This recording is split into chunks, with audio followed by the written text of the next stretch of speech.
Oke, baik. Terima kasih Mbak Rosida. Monggo dilanjutkan. Maaf memotong ya. Pagi hari ini. Baik, Bu. Baik, Baik, Bu. baik, Bu. Alhamdulillah. Selamat menunaikan ibadah puasa ya. Sebelum memulai pembelajaran pada pagi hari ini, Ketua kelas bisa memimpin doanya terlebih dahulu ya. Baik, Bu. Sebelum kita mulai pelajaran hari ini, marilah kita berdoa menurut agama dan keyakinan masing-masing. Berdoa, mulai.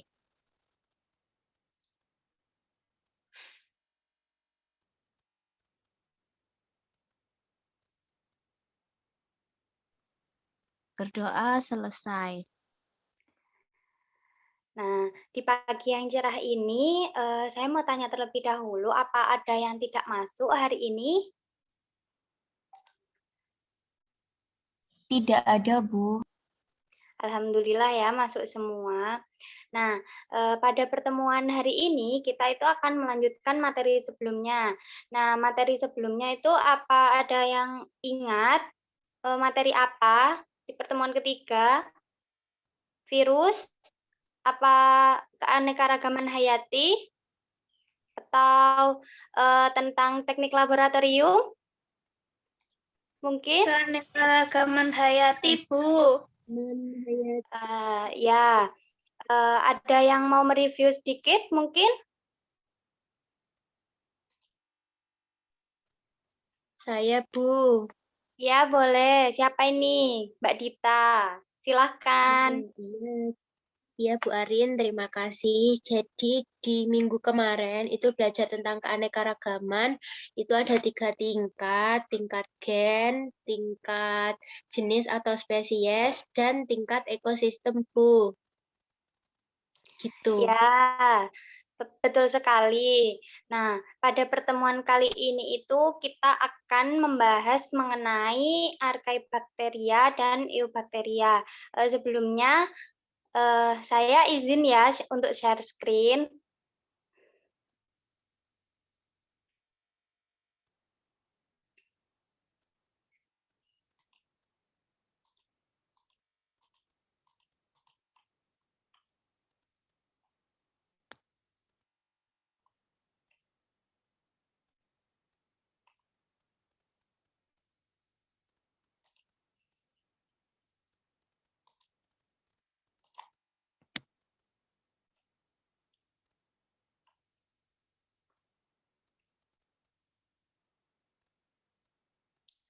Next slide.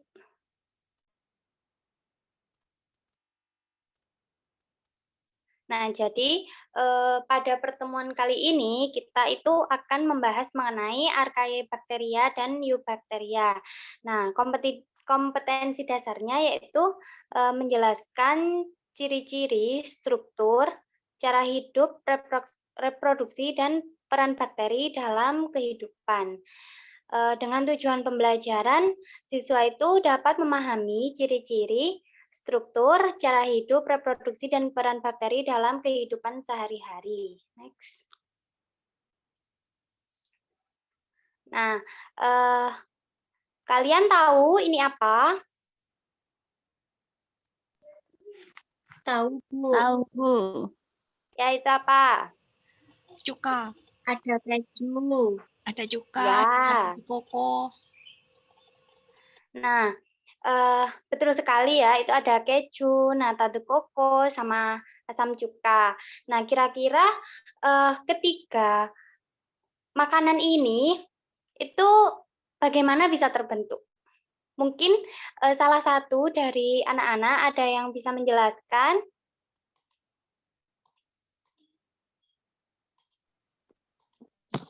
Dari fermentasi, Bu. Yang lain mungkin?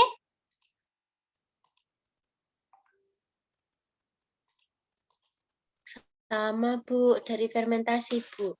Ya, benar sekali. Jadi asam cuka, nata de coco sama keju ini terbentuk dari proses fermentasi yang dibantu oleh suatu mikroorganisme, yaitu bakteri. Nah, kira-kira bakteri itu bersifat merugikan atau menguntungkan ya pada pembuatan ketiga makanan ini? Menguntungkan, Bu. Ya, benar sekali. Jadi, bakteri ini dapat membantu dalam proses fermentasi sehingga menjadi produk berupa keju, nata de coco, asam cuka dengan menggunakan bakteri tertentu.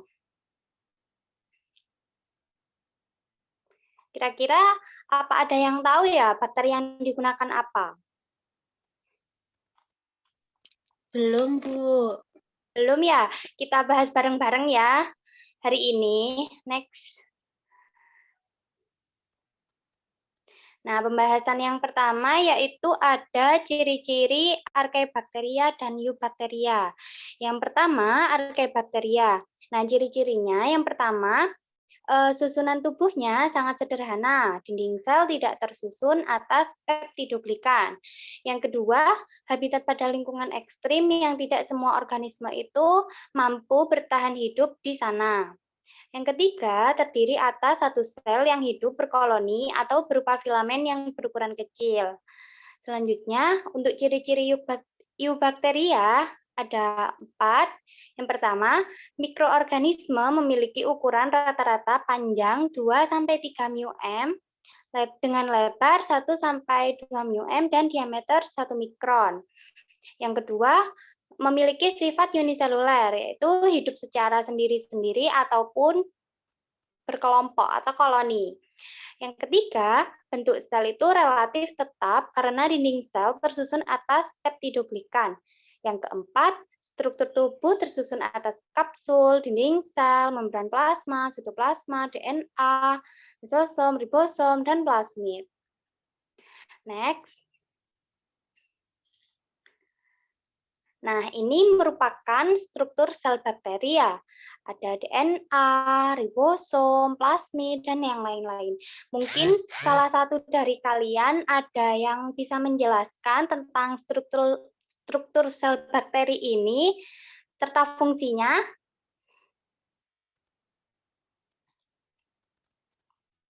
Saya, Bu.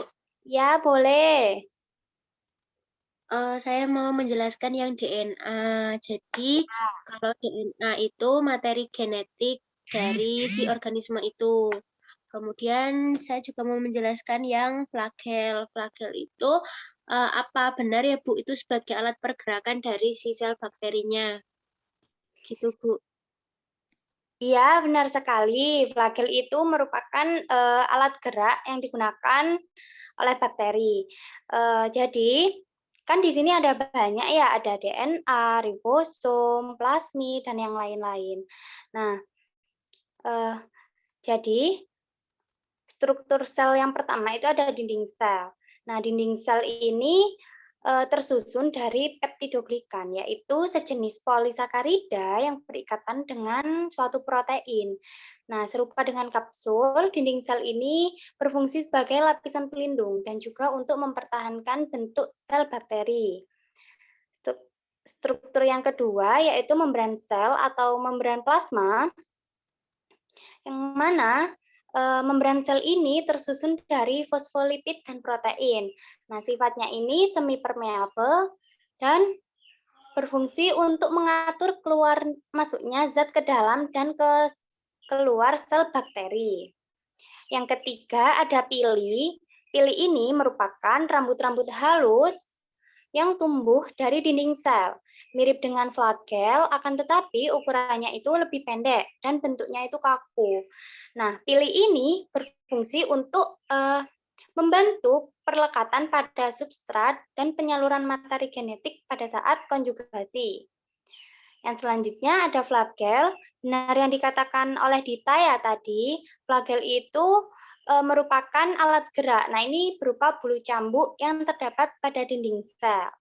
Flagel ini hanya dimiliki oleh bakteri yang berbentuk batang, koma, dan spiral.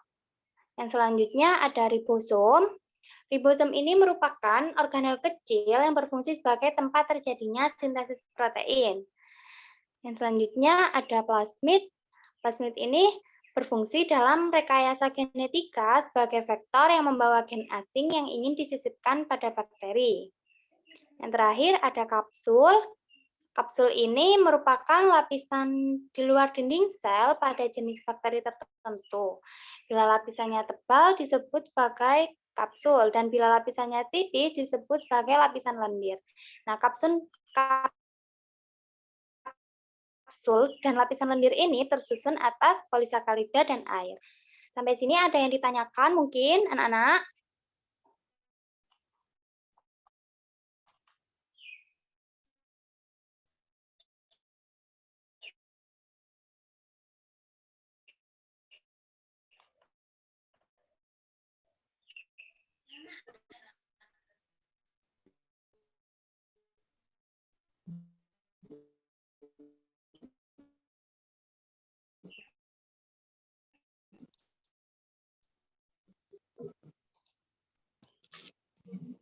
Belum, Baik. Bu. Akan saya lanjutkan ya. Next.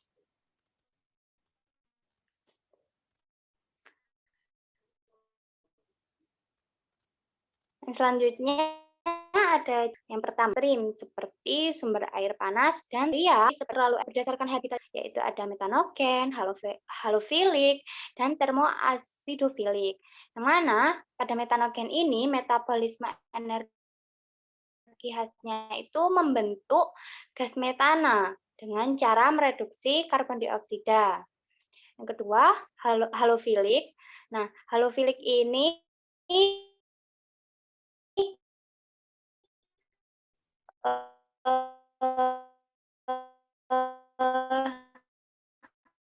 bakteri itu hidup di lingkungan.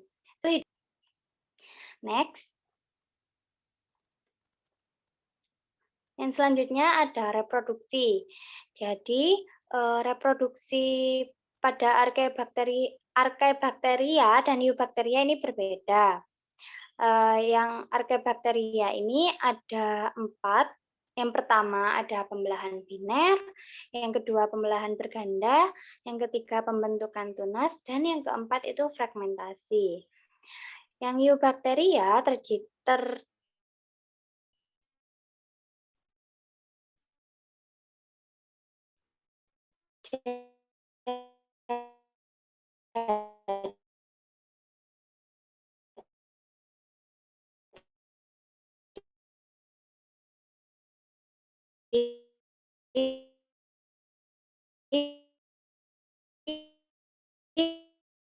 secara aseksual transformasi dari mana sel induk ini membelah menjadi 2 sel anakan yang identik secara genetik. Nah, Archaebacteria ini juga dapat bereproduksi secara aseksual melalui tunas dan fragmentasi, yang mana potongan-potongan sel pecah dan membentuk sel baru juga memproduksi organisme identik secara genetik. Yang selanjutnya, pada Eubacteria, belum. Bakteri ini dapat berkembang biak secara aseksual dengan membelah diri pada lingkungan yang tepat atau sesuai. Jadi reproduksi bakteri itu dapat berlangsung dengan sangat cepat. Pada keadaan optimal,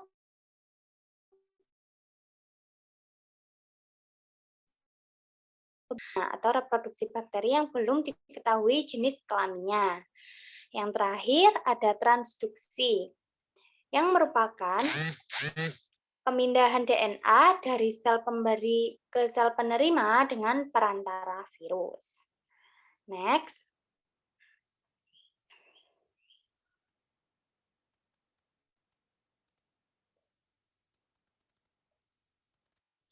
Nah, ini merupakan contoh bakteri yang menguntungkan bagi kehidupan sehari-hari. Nah, tadi kan sudah disinggung ya di awal pertemuan, itu ada asam cuka, ada ada nata de coco sama ada keju dan juga ini ada gambar lingkungan. Nah, untuk asam cuka sendiri itu bakteri yang berperan yaitu Acetobacter, untuk lingkungan itu Nitrosomonas, untuk yang nata de coco itu Acetobacter sillinum, dan untuk keju itu Lactobacillus casei. Nah, kira-kira ada nggak ya bakteri yang dapat merugikan di kehidupan kita? Mungkin salah satu dari anak-anak bisa menyebutkan.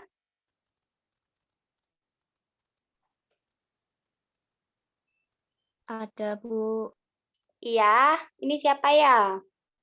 Riza? Riza. Ya. Contohnya apa? Itu, Bu, bakteri yang apa namanya? Menyebabkan sakit tipes itu, Bu. Oh Diare iya, juga. ya. Nah, itu namanya apa?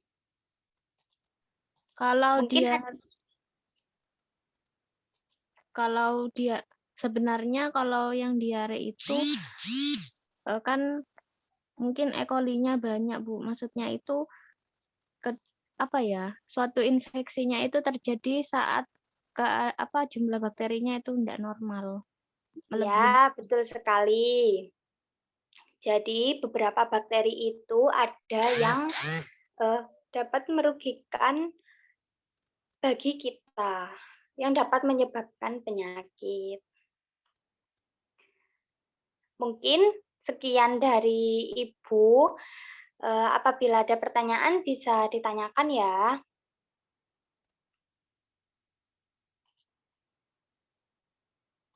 Apa ada pertanyaan?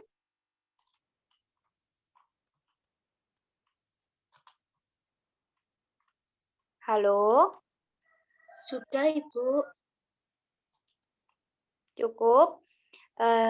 Jadi, sebelum mengakhiri pembelajaran pada hari ini, mungkin salah satu dari kalian ada yang bisa menjelaskan kembali mengenai materi yang tadi saya jelaskan?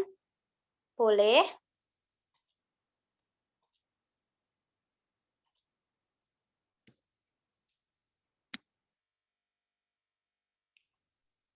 Saya, Bu. Ya, boleh. Ini Dita. Tadi kita belajar tentang Archaebacteria sama Yucca-Bacteria. Kemudian Ya. juga belajar tentang reproduksinya. Ada pembelahan biner, pembentukan tunas, fragmentasi untuk yang arkaik. Kemudian yang Eubach itu bisa pakai seksual sama aseksual.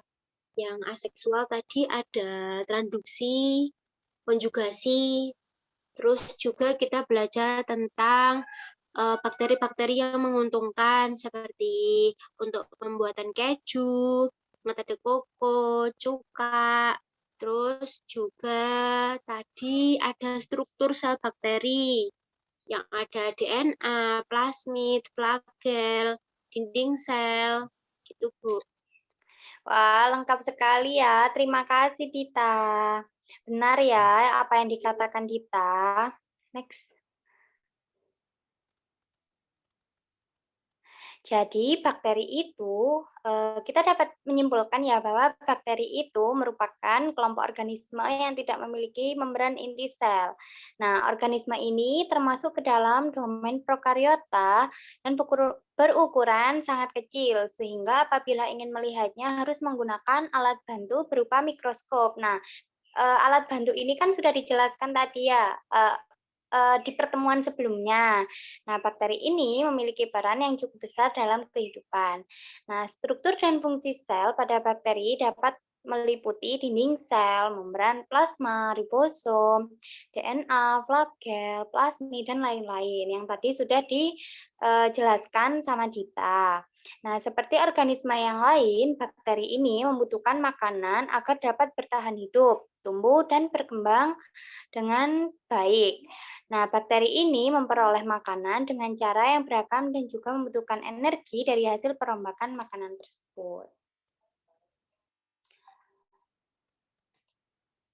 Mungkin Itu saja yang dapat Ibu sampaikan. Untuk tugas di rumah sebagai evaluasi kalian itu mencari bakteri apa saja ya yang bermanfaat dan yang merugikan bagi kehidupan sehari-hari. Sebelum mengakhiri pembelajaran hari ini, jangan lupa belajar untuk pertemuan selanjutnya, yaitu materi virus sama protista. Untuk mengakhiri pembelajaran pada hari ini, marilah kita berdoa sesuai agama dan keyakinan masing-masing. Berdoa dimulai.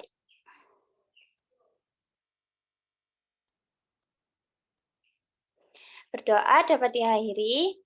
Sekian dari saya. Kurang lebihnya mohon maaf. Selamat menunaikan ibadah puasa. Wassalamualaikum warahmatullahi wabarakatuh.